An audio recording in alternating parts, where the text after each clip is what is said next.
जय हिंद। आज के इस वीडियो में हम टॉपिक लेकर के आए हैं सर्वनाम का, यानी कि जिसको इंग्लिश में बोलते हैं प्रोनाउन। प्रोनाउन किसे कहते हैं और प्रोनाउन के कितने भेद होते हैं, आज इस वीडियो में डिटेल्स बताने वाले हैं। तो बने रहिए वीडियो के साथ, आज बताते हैं। तो इससे पहले अगर आप संज्ञा, पहला फर्स्ट में संज्ञा होता है, अगर संज्ञा नहीं देखे होंगे संज्ञा का वीडियो, तो हम इस वीडियो में डिस्क्रिप्शन में लिंक दे देंगे, वो आप वहां से जा करके संज्ञा देख सकते हैं। संज्ञा किसे कहते हैं, संज्ञा कितने भेद होते हैं, सारे डिटेल्स हम बना करके वीडियो में डाल दिए हैं। ठीक है, तो चलिए आज का टॉपिक है सर्वनाम। सर्वनाम किसे कहते हैं, क्या होता है, इसको समझते हैं। ठीक है, देखिए सर्वनाम को इंग्लिश में कहते हैं प्रोनाउन। ठीक है, सर्वनाम को इंग्लिश में कहते हैं प्रोनाउन। ठीक है, सर्वनाम का देखिए डिफिनेशन है, संज्ञा के स्थान पर जिस शब्द का इस्तेमाल होता है उसे सर्वनाम कहते हैं। संज्ञा के स्थान पर जिस शब्द का इस्तेमाल होता है उसे ही सर्वनाम कहते हैं या प्रोनाउन कहते हैं। ठीक है, जैसे कि लिखा हुआ है यहाँ पे, मोहन अच्छा लड़का है, मोहन दिल्ली में रहकर पढ़ाई करता है, मोहन कल घर आएगा। तो ये सब जो है, मोहन अच्छा लड़का है, मोहन दिल्ली में रहकर पढ़ाई करता है, मोहन कल घर आएगा, ये क्या है, मोहन। ये मोहन संज्ञा है, जितना भी मोहन है मोहन संज्ञा है। तो संज्ञा की जगह पर क्या बोल रहा है, संज्ञा के स्थान पर जिस शब्द का प्रयोग होगा उसे ही सर्वनाम कहते हैं। तो देखिए, अगर एक ही चीज, मोहन अच्छा लड़का है, मोहन दिल्ली में रहकर पढ़ाई करता है, मोहन कल घर आएगा, अगर इस तरीका से बोलिएगा तो अच्छा नहीं लगेगा। किसी को भी अगर एक ही नाम के बार बार दोहराइएगा तो अच्छा नहीं लगता है। वाक्य की सुंदरता को बढ़ाने के लिए इस सब का पुनरावृत्ति बार बार नहीं करना चाहिए। तो इसी के लिए प्रोनाउन बनाया गया है, यानी कि वो एक ही शब्द को बार बार नहीं बोलना है। तो इस शब्द की जगह पर हम क्या रख सकते हैं, देखिए मोहन अच्छा लड़का है, इसके बाद हम कह सकते हैं कि वह दिल्ली में रहकर पढ़ाई करता है। एक सेकेंड, मार्कर नहीं चल रहा है बड़ी। देखिए, मोहन अच्छा लड़का है, मोहन दिल्ली में रहकर पढ़ाई करता है, इसके जगह पर लिखेंगे वह दिल्ली में रहकर पढ़ाई करता है। वह दिल्ली में रहकर पढ़ाई करता है और कल घर आएगा। इस जगह पर और या वह लिख सकते हैं, वह कल घर आएगा। ठीक है, वह कल घर आएगा। तो क्या है, मोहन की जगह पर हम वह का प्रयोग किए, तो सुनने में भी अच्छा लग रहा है, बोलने में भी अच्छा लगेगा। और किसी नाम को बार बार आप दोहराएंगे तो अच्छा नहीं लगेगा। तो ये जो वह मेरा हुआ, वह दिल्ली में रहकर पढ़ाई करता है, वह कल घर आएगा, यही मेरा सर्वनाम है, यही प्रोनाउन कहलाएगा। हिंदी में कुल मूल 11 सर्वनाम होते हैं। देखिए क्या है, हिंदी में मूल 11 सर्वनाम होते हैं। देखिए, पहला होता है मैं, यह, वह, जो, सो, कोई, क्या, कुछ और कौन। ठीक है, ये कुल 11 सर्वनाम होते हैं हिंदी में। और सर्वनाम के कितने भेद होते हैं, देखिए सर्वनाम के कितने भेद होते हैं। सर्वनाम के टोटल 6 भेद होते हैं। पहला पुरुषवाचक सर्वनाम, दूसरा निजवाचक सर्वनाम, दूसरा निजवाचक सर्वनाम, तीसरा निश्चयवाचक सर्वनाम, चौथा अनिश्चयवाचक सर्वनाम, पांचवा संबंधवाचक सर्वनाम, छठा प्रश्नवाचक सर्वनाम। तो चलिए बारी बारी से करके हम बताते हैं। सबसे पहले हम बताएंगे पुरुषवाचक सर्वनाम किसे कहते हैं, इसके कितने भेद होते हैं। चलिए इसको मिटाते हैं, अगर स्क्रीनशॉट लेना है तो ले सकते हैं, इसको मिटाते हैं। ठीक है, देखिए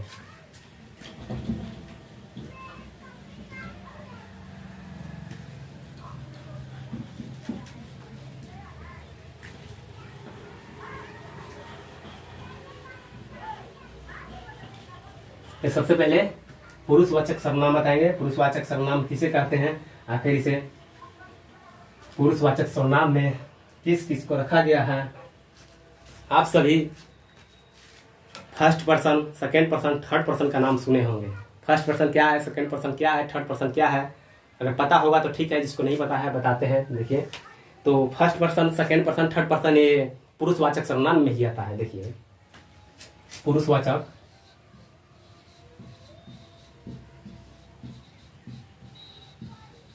पुरुषवाचक सर्वनाम के डिफिनेशन देखिए, पुरुषवाचक सर्वनाम के डिफिनेशन देखिए।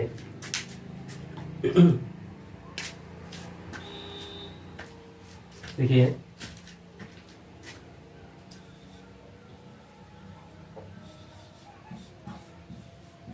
जिस, मार्कर अच्छा चल नहीं रहा है, दूसरा देखते हैं।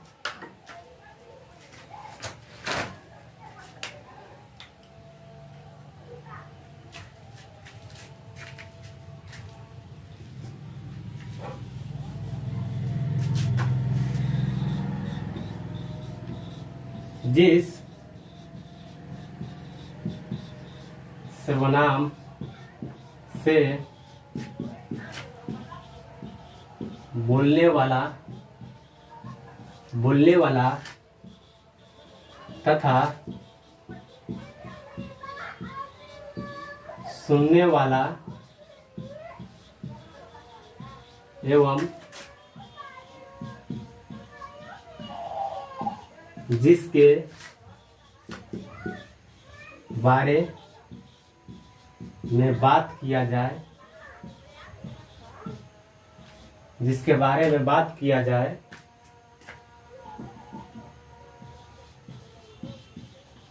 उसका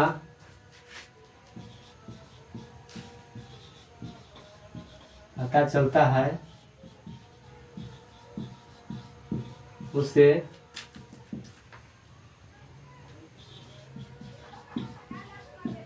पुरुषवाचक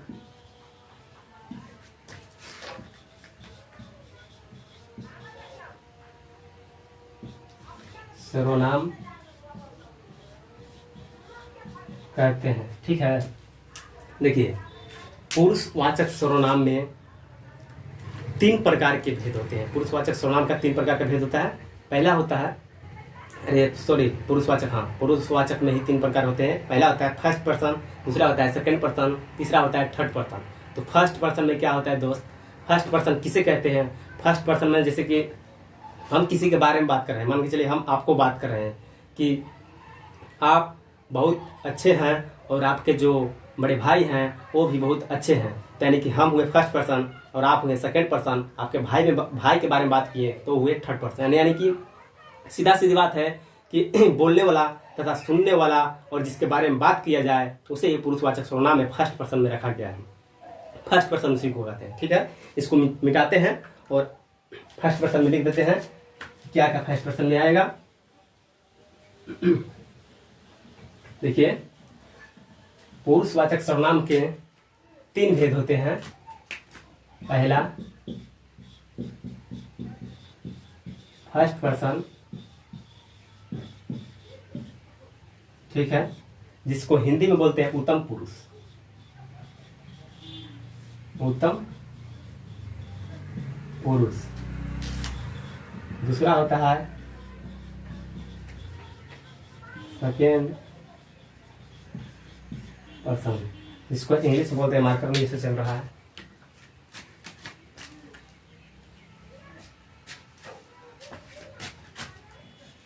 इसको हिंदी में बोलते हैं मध्यम पुरुष। तीसरा होता है थर्ड पर्सन। थर्ड पर्सन को इंग्लिश में बोलते हैं अन्य पुरुष, अन्य पुरुष। ठीक है, इसमें आप समझिएगा, अभी हम बता दिए, नहीं समझेगा तो फिर से देखिए। फर्स्ट पर्सन का मतलब हम, सेकंड पर्सन का मतलब आप, और अगर थर्ड पर्सन में अगर हम और आप बात करेंगे तो जिसके बारे में बात किया जाएगा उसे थर्ड पर्सन कहते हैं। ये सब का अगर बात चले, वह तुम मैं, वह तुम मैं, तो ये समझिए कि अगर तीनों का बात है तो ये थर्ड पर्सन पुरुषवाचक सर्वनाम में चला जाएगा। देखिए फर्स्ट पर्सन में क्या आ जाएगा, मैं या हम, मैं, हम या हम लोग, और मध्य पुरुष में तुम, और थर्ड पर्सन में क्या आ जाएगा, वह या उसका।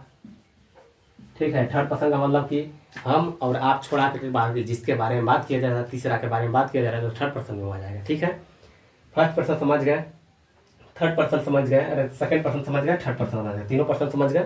यह पुरुषवाचक सर्वनाम का 3 भेद था, तीनों आप समझ गए। ठीक है, चलिए आगे हम बताते हैं, निजवाचक सर्वनाम किसे कहते हैं। चलिए इसको मिटाते हैं और निजवाचक सर्वनाम बताते हैं।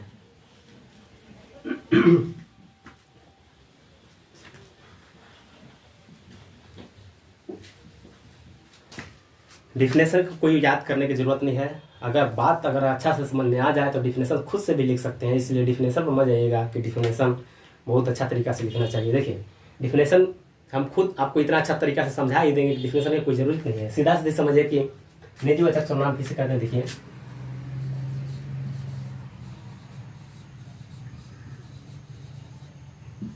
निजी वाचक सर्वनाम, ठीक है। निजी वाचक सर्वनाम को क्या क्या इसमें आएगा, यानी कि जो व्यक्ति अगर अपने बारे में बात किया करता है उसे ही निजीवाचक सर्वनाम करते हैं। अपने आप को मतलब बात करता है, अपने आप को कहता है। जैसे कि कोई कहेगा मैं अपना काम खुद कर लूँगा, और दूसरा व्यक्ति कोई कहेगा वह अपना काम खुद कर लेगा, मतलब वह अपना काम स्वयं कर लेगा, मैं अपना काम खुद कर लूँगा, मैं अपना खाना खुद खा लूँगा। कोई व्यक्ति अगर अपने आप के बारे में बात कर रहा है, अपने आप के लिए कह रहा है, तो क्या है, निजीवाचक सर्वनाम है, उसे ही निजीवाचक सर्वनाम कहते हैं। ठीक है, समझ गया निजीवाचक सर्वनाम। जैसे मैं अपना काम खुद कर लूंगा, ठीक है। मैं अपना काम खुद कर लूंगा, वह अपना काम खुद कर लेगा, मैं अपना खाना खुद खाऊंगा, मैं अपने घर अपने आप जाऊंगा। ये सब की अगर बात आए तो सब निजीवाचक सर्वनाम में चला जाएगा। इसी को कहते हैं निजीवाचक सर्वनाम। ठीक है, समझ गए। चलिए दूसरा बताते हैं निश्चय। तीसरा बताते हैं निश्चयवाचक। पहला पुरुषवाचक समझ गए, दूसरा निजीवाचक समझ गए, तीसरा बताते हैं निश्चयवाचक सर्वनाम। निश्चयवाचक सर्वनाम क्या होता है, देखिए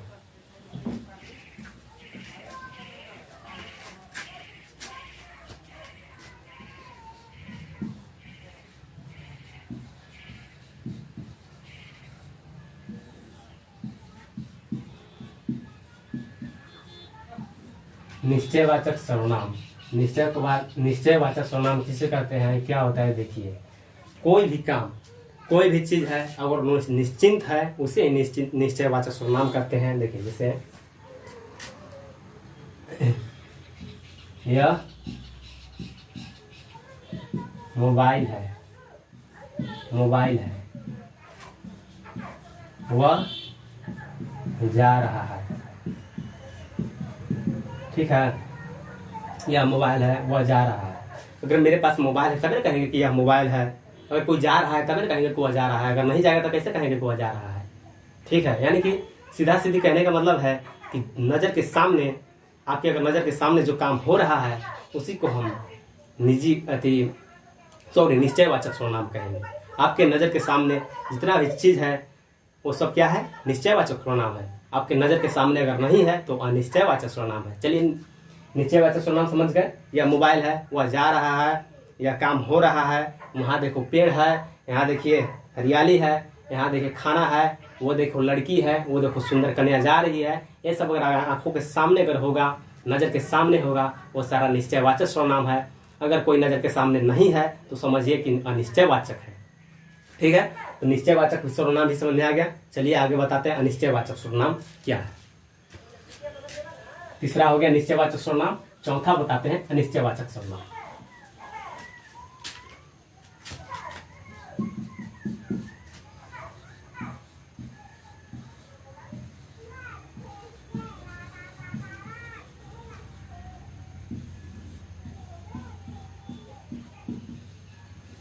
अनिश्चयवाचक सर्वनाम, ठीक है।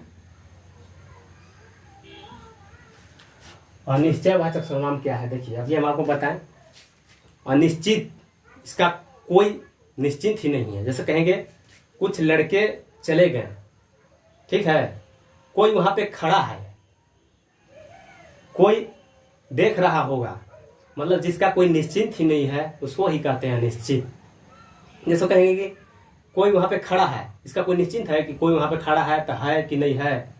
कोई काम कर रहा होगा, कोई काम कर रहा होगा, कुछ लड़के आए होंगे, इसका कोई निश्चित नहीं है, इसी को कहते हैं अनिश्चित। इसका निश्चित नहीं है, इसको कहते हैं अनिश्चित वाचक सर्वनाम, अनिश्चयवाचक सर्वनाम, जिसका कि कोई निश्चित नहीं है। जैसे इसमें आ जाएंगे कुछ हो गया, कोई हो गया, ठीक है, ये आ जाएंगे तो समझिए कि अनिश्चयवाचक सर्वनाम है। समझ आ गया। नहीं आया, फिर से देखिए बताते हैं।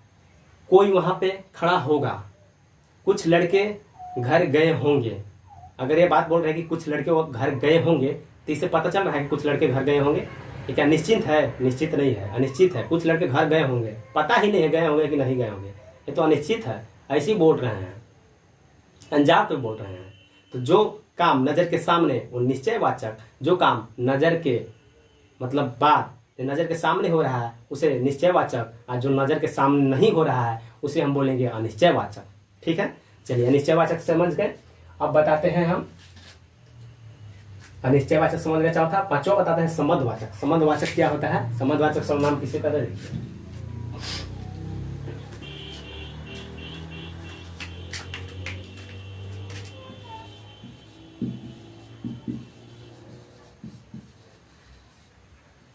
संबंधवाचक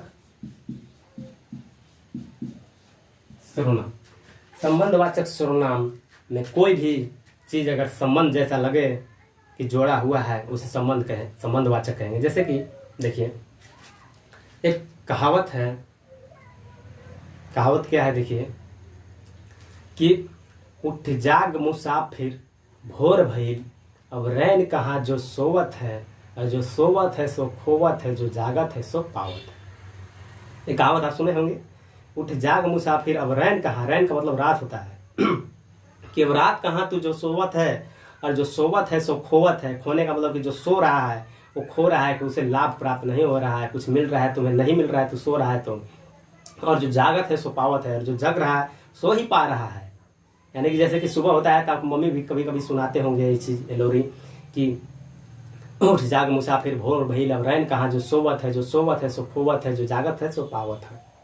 पावत है मतलब जो जाग रहा है वो कुछ खा रहा है, पी रहा है, कुछ पा रहा है। ठीक है, तो इसमें क्या आया? जो आया, सो आया। एक संबंध से, एक वाक्य से दूसरे वाक्यों को जोड़ने का बीच का कार्य कर रहा है, उसी को हम कहेंगे संबंधवाचक सर्वनाम। जैसे इसमें क्या आ गया? जो आ गया, सो आ गया। इसमें क्या आ गया? जो। ये क्या है?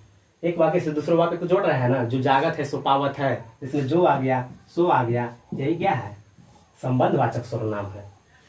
एक वाक्य से दूसरे वाक्य में जोड़ने का जो कार्य करेगा, और जो आ जाएगा बीच में सो आ जाएगा, उसको क्या कहेंगे? संबंधवाचक सर्वनाम। ठीक है, चलिए आगे छठा हम बताते हैं प्रश्नवाचक सर्वनाम। 6 होता है, 5 हम बता दिए हैं। संबंधवाचक क्या है? 5वां है। छठा हम बताने वाले हैं, ये 5वां था। चलिए छठा हम बताने वाले हैं प्रश्नवाचक सर्वनाम। अब देखिए प्रश्नवाचक सर्वनाम क्या होता है, तो आप प्रश्नवाचक के नाम से ही आपको पता चल गया होगा कि क्या हो सकता है। प्रश्न का मतलब समझते हैं ना, कोई आपसे सवाल पूछ देता है, सवाल पूछता है तो उसमें क्या पूछता है? कौन और क्या लगा रहता है, क्या होगा, कौन होगा, क्यों होगा, यही सब प्रश्नवाचक सर्वनाम है। देखिए प्रश्नवाचक सर्वनाम छठा प्रश्नवाचक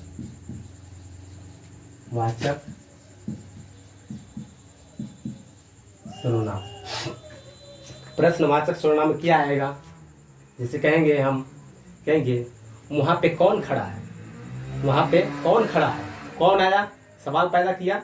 जिस भी वाक्य में सवाल पैदा करेगा वो समझ लीजिए सीधा कि प्रश्नवाचक सर्वनाम है। फिर कहेंगे कि यह क्या है, यह क्या है, इसमें सवाल पैदा हो रहा है ना कि यह क्या है, तो जो क्या आया यही प्रश्नवाचक सर्वनाम है।